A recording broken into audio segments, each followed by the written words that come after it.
YouTube, what's going on, man? It's your boy D.SHELTON, man. We back with another video, man. We back with another body cam footage. The moment he realizes they found his wife's body. So we finna get into the video. Enough. We don't do too much talking in the intro. We get straight to it, and yeah, let's go. Oh shit. Yeah, it looks like there's a rope. 4 months earlier. It's literally like she vanished, and it's just not her anymore. This is 50-year-old Matthew Moore. Police have just arrived at his home after he reported his wife, Emily Noble, missing. I have a gut feeling right here. It's when my son died, same thing. It's great fucking weird. It's awful. A year earlier, Emily's and Matthew's son went missing, only to be found dead in a forest near their home. Emily's ex-husband also died by self-inflicted means. And just 4 months after this body cam footage, Emily's body was found in the exact same way as their son. Most disturbing was that when Matthew first reported Emily missing, he somehow knew, down to every detail, how she would be found months later, leading detectives to suspect him of murder. But Matthew was smart. You killed her. No, I didn't, sir. Bullshit. Didn't. I murdered her and you threw her out like ice garbage.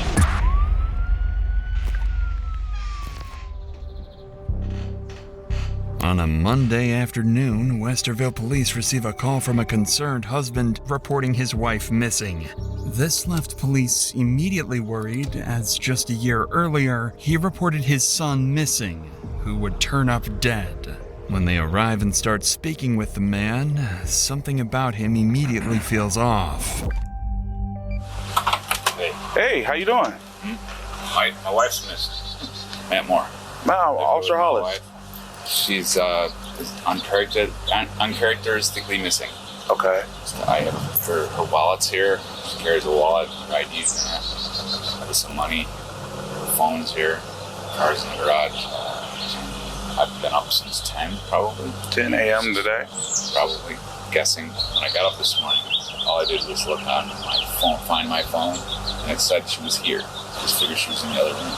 Eventually I got up, I walked around, she wasn't here. She forages, she goes for walks, and she picks wild edibles. That's kind of her hobby. She goes around here. It's a real short walk, it's 15 minutes the most. A lot of the time I was like, well, maybe she's just out doing that. But So you would know where we could look if we needed to go that way? yeah, but I mean, yeah, it's public, it's on a bike trail. I mean, I don't know why she would stop there. At this point, Emily Noble has been missing for 7 hours. Right. And although How long? Matthew has an idea of where she might be, he made no effort to search for her himself. You knew where your wife was. You woke up. Oh, my wife's not here. Let me look at my phone to find my phone. I thought she was in the other room. You know where she likes to frequently go. You didn't go look for it yourself. You immediately thought was to call the police. Something ain't right here, my boy. You feel me? Something is not right. Action is unusual, and over the next few minutes, more red flags emerge, leading the officer to question Matthew's possible involvement in Emily's disappearance. All right, because I my have wife's a missing. gut feeling right here. It's when my son died, same thing. It's great fucking here. It's awful. This is so unusual. I'm dying. I'm afraid something happened. This is not normal. Yeah, this isn't her. Has she ever threatened to harm herself? Ever done this before? No. Okay. Is y'all's relationship healthy? She never threatened to leave you or anything like that? No more than any other relationship.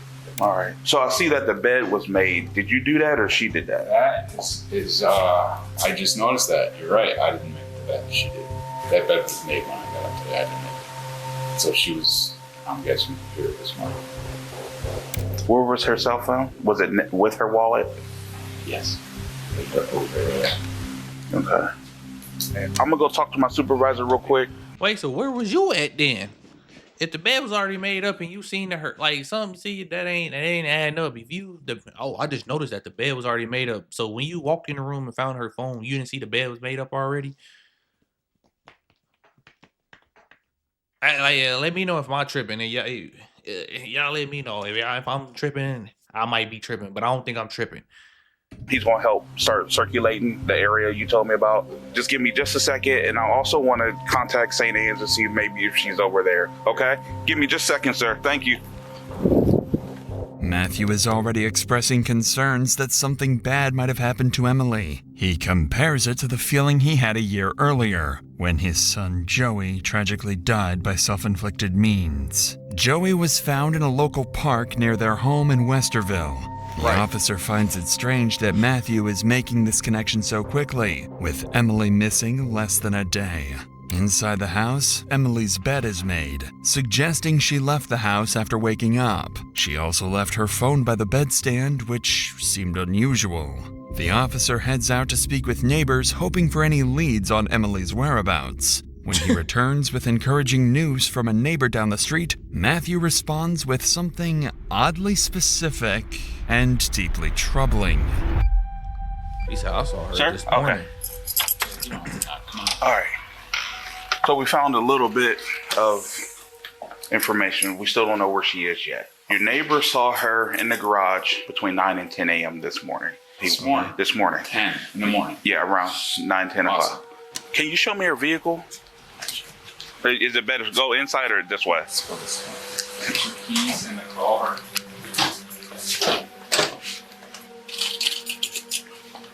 All right, sir. Keys are in the car. Yeah.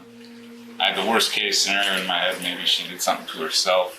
So I started Do you have looking any around. reason why? That's what I'm. You know what I mean? I would hate to even think about something. Okay, like that. okay. I mean, it's literally like she vanished, and it's just not her. Man.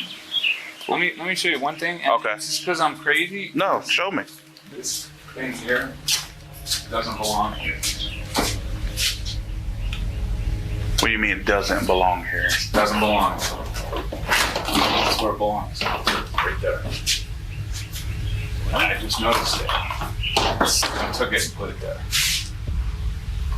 Now, can she reach that? Because she's very short. I don't know. I would hate to think. I don't know, man. It's just weird that it's here. A neighbor reported seeing Emily in the garage earlier that day, which Right. should have reassured Matthew, but instead, he points out a misplaced power cable. It seems odd and irrelevant at first, but when seen through the lens of staging a self-inflicted death, it takes on a different meaning. He could deliberately be highlighting an object that might plausibly explain Emily's disappearance, while letting the officer draw the conclusion on his own. What troubles him more, however, is how certain Matthew already seems about her fate. With no evidence to back that claim, his certainty only makes him appear more suspicious. For the moment, the officer leaves Matthew's house and the police begin searching for Emily across Westerville. What they don't realize is that she's been right under their noses all along. 2 days after Emily's disappearance, police are running out of options. With no clear leads, they still have no idea where she might be or what happened to her. So while most of the Westerville PD I think the continues husband did it. searching, investigators bring Matthew in for a voluntary interview, hoping his insight might explain why Emily suddenly vanished. But the interview quickly takes a turn Matthew never expected. Sorry, man. Thank you. It's hard for me in here. Okay, I can appreciate that. And like I told you, when we were out there, you were not under arrest. You weren't handcuffed coming in, is that correct? Correct. Okay. And that door doesn't lock. This is a voluntary interview. Right. We could have Free to done this at leave. my house Right. No, this part we can't do. because it's not voluntary. No, it's completely voluntary. And I could leave if I want to. Yeah. I don't want Voluntary to. means, I'm bro. just- Yeah. You- Try that door right now. At some point, could we, I want to help you. I want to get this going because I didn't do it, and I want you to find whatever the hell happened to her. Me too. I want it to happen. Matthew immediately questions the nature of this voluntary interview, even though the detective had just reiterated that it was entirely voluntary, already giving them a reason to be suspicious. He declares he didn't do it, an odd statement considering his wife was only missing for 2 days, and neither he nor the police have any idea what might have happened to her. With the formalities over, a You feel me? Like, if you didn't do it, why you already claim like you didn't do it? Like, and it just like I don't. It just I think he did it. I don't know. I might be wrong, bro, but he just don't seem like if he's saying the son he's got a gut feeling that she died the same way their son did. I don't like say they said the son did it himself. I don't know. You know, maybe he did it. I don't know. But it just I don't know, man. He ain't. I don't believe him. I don't believe him at all. It just ain't adding up to me, bro. And second detective steps in. For Matthew, the questioning is about to get much tougher, and it wasn't long before he started contradicting himself. Does she always have her phone with her? She always has her phone with her, and the only time she doesn't, and I'd said this when the first guy that came over, she goes out for these forage things, and she does this route, and he was like, does she ever go out at night, by herself? And I'm like, no, but she does. Between 11 and 3, what were you doing? Were you just laying there on the couch? 11 in the morning till 3 in the afternoon, it was lying in my son's room. Okay. Yeah. You didn't notice she was gone? Or? Yeah, absolutely. Okay. Her sister made a group text. It was at 3:45. Mm-hmm. She says she responded to it. At 3:45 p.m. on Monday? Yes. what? Let me think. I'm getting it screwed up. No, it was 8:45 in the morning. That's what it was. It was 8, so while I'm sleeping. She said she sent a group text at 8:45 that night? To her and I, and from that you can tell whether someone views it. And she said that we both viewed it at some point. So to me, she was there at 8:45. Emily was there. And the guy across the street, John, said that he saw her at 10 or 10:30 or whatever. No, that's incorrect. John has since backtracked. Okay. All right. So that makes it look bad for me. Well, it just makes it gray. It just, not to just. We're not going to put. You guys want to what look he at said. any of my body? You want to look at anything at all? I'm here. Well, let's just talk. And I hope you guys know that I love my wife and I would never hurt her. Matthew gives conflicting answers about whether Emily might have gone out overnight, something detectives quickly pick up on. But when they later reviewed bodycam footage from 2 days earlier, they noticed a flashlight sitting on top of the box where the misplaced power cable had been. This suggested one of two things. Either Matthew was being completely honest, or he had been extremely meticulous in his involvement with her disappearance. He claims Emily was still at the house around 8:45 a.m., pointing to a text she viewed from her sister and citing a neighbor who claimed to have seen her at that time. But that neighbor had already retracted his statement, admitting that he may have been mistaken about the day, stripping away one of the only details backing up Matthew's story. And it's here that he begins making disturbingly specific assumptions about what might have happened to Emily. You guys got married 2 years ago? We got married August 28th, 2018. Gotcha. Easy one to remember, right? 8/28/18. And I had a son. What, from a previous marriage or something? You tissues or anything? Drink water? Okay, we know about him. We don't need to. They love each other. It was horrible. Oh, schizophrenia is the worst thing that happened to me.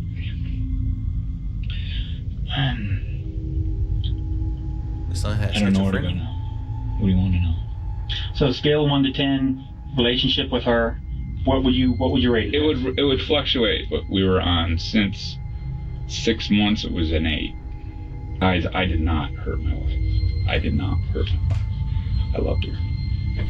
I would speculate to say that she might have hurt herself, but if she did, you would have found her by now. She would have went down somewhere close and done it.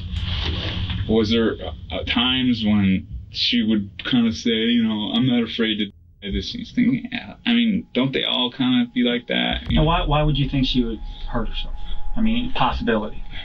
Because she was not that she ever would. I'm just saying she was emotional. She would get emotional. If you ask me if I had to bet, I feel like there was some foul play involved. I would think it's very odd that she would leave voluntarily, leave all of her possessions, items behind, not go to work. So it's a possibility. It's happened before. And don't get me wrong, and she's a woman. Like I said, And I'm saying she's a woman because like she need anything that to like to say like protection. Like the phone got locations and all that. So her being a woman, her taking her phone and stuff like that will let because just in case something happens, emergency, she can call. But the fact that she ain't called, she left her stuff there. I mean, like it wasn't like it's foul play. I'm with the detectives. But very unlikely. Or is she involuntarily missing? So my question is, what happened to her? We know that you were the last person to see her. That's what we know. Definitively. Is there anything I can do to make it so you guys don't think that? Is there a polygraph test? Is there anything you need? Matthew speaks about Emily in the past tense, something detectives quickly take note of. He also suggests she may have been contemplating self-harm, yet police had confirmed through interviews with friends and family that she had no history of mental health issues and wasn't taking any medication. Even so, Matthew insists he isn't involved in her disappearance and even offers to take a polygraph to prove his innocence. That chance would come soon enough, but instead of clearing his name, it does the exact opposite. See, he a doofus. See, the only you you can't take a polygraph test, offer it, and then sit there because, like I said, if that thing is accurate as they say it is, it could detect when you over here thinking like, okay, they basically like saying like, hey, you thought about this, and then you know the truth, but you thought about it and changed your answer. Basically, it's they know you lying. Like, he messed up right there. For now, detectives decide to confront Matthew with what they believe might have happened to Emily, and that theory immediately casts him as the prime suspect. Yep. Was Emily in the rough? She like, was it rough? I mean, not really. Did she like to be choked? Oh, no, but I mean, not to the point where she couldn't breathe or like really hardcore like that. Talking with one of her friends, there was a time within the last year where she had bruises on her. The friend was concerned that you were being physically abusive towards her. M then told her that, no, that's not the case. It was rough. Which, again, completely legal. Well, there you go. I don't understand why that would help you find where she is right now. Would you pass a lie detector test? Absolutely. Let's do it. You do it? You got it. When asked directly, Matthew downplays their intimacy, insisting that they didn't really practice choking. Detectives immediately challenge this with messages between Emily and a friend. Only then does Matthew admit they engaged in it, though he frames it as something mutual and consensual rather than abusive. By now, detectives are increasingly skeptical of his version of events and decide to put him through a lie detector test, a test he had previously claimed he was eager to take. But it wouldn't go the way he expected.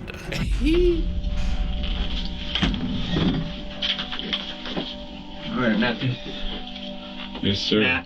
As I said, there are no tricks. I have not lied to you since I first went up to your house yesterday. I'm not going to start now.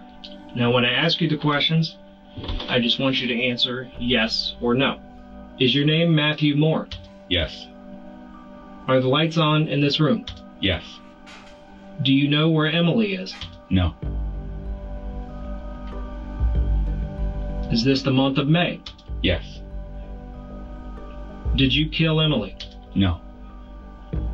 Are we in the city of Westerville? Yes. How do you think it went? You comfy with it? Yeah. Does it make sense and everything like that? I said maybe no, something that was a little awkward. Okay. The CVSA test has now concluded, and detectives escort Matthew out of the room so they can assess it. And almost immediately, it's clear something about his answers doesn't add up. This is not good. You just showed deception. Number 4, does she know where she is? Yes, but definitely. He told you that motherfucker. Like I said, they said it is as good as it is and accurate it is. It can tell when you thinking like, okay, should I say yes or no? And like he know what he did. Now, as far as the rough sex thing, I don't know. Maybe that might be to something. It might be onto something. Maybe they was doing a dude and he choked too hard. And you feel me?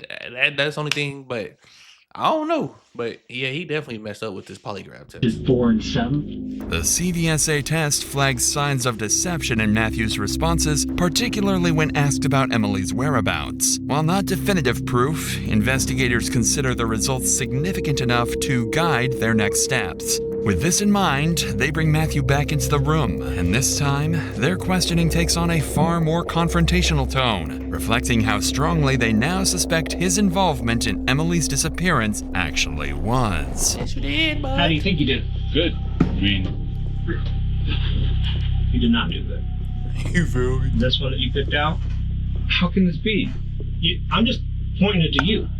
Do you want me to take another test? Do you want me to do it again? No.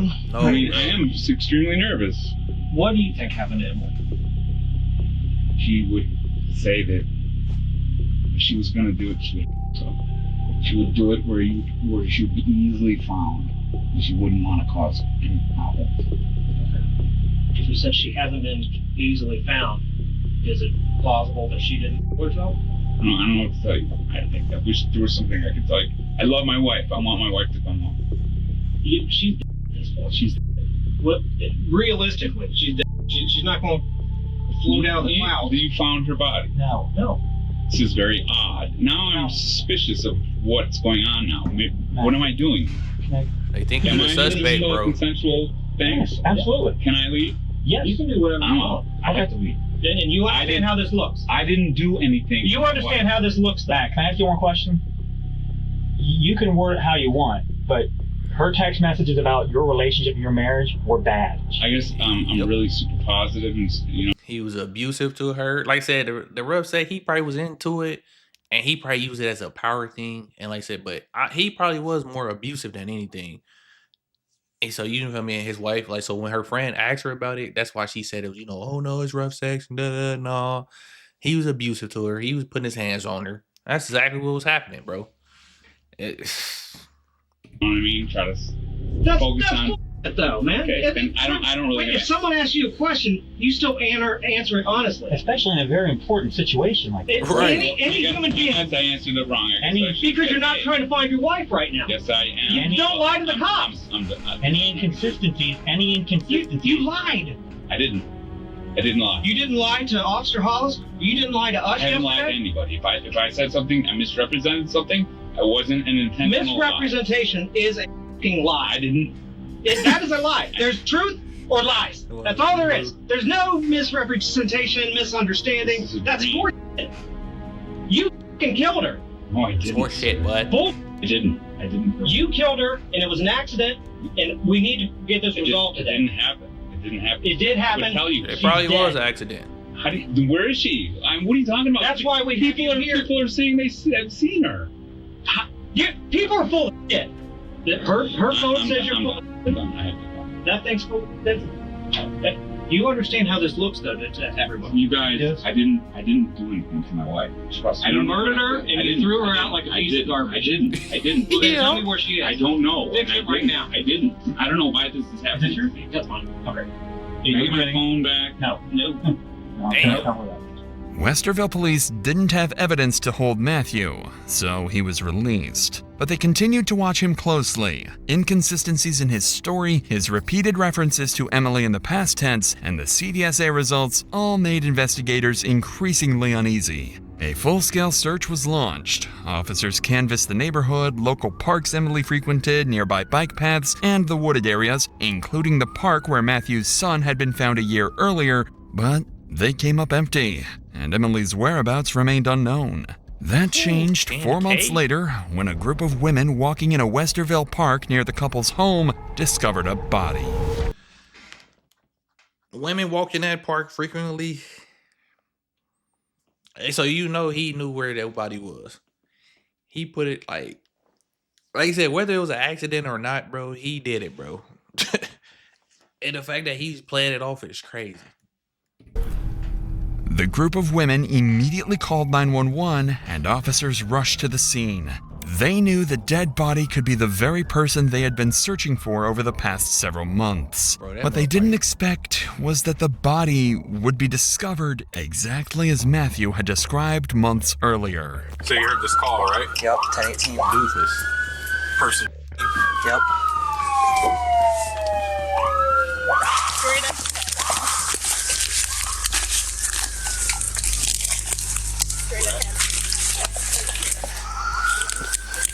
All right, back out. Hey! Hey! Get them out of here. Set up crime scene tape. Yep. This is.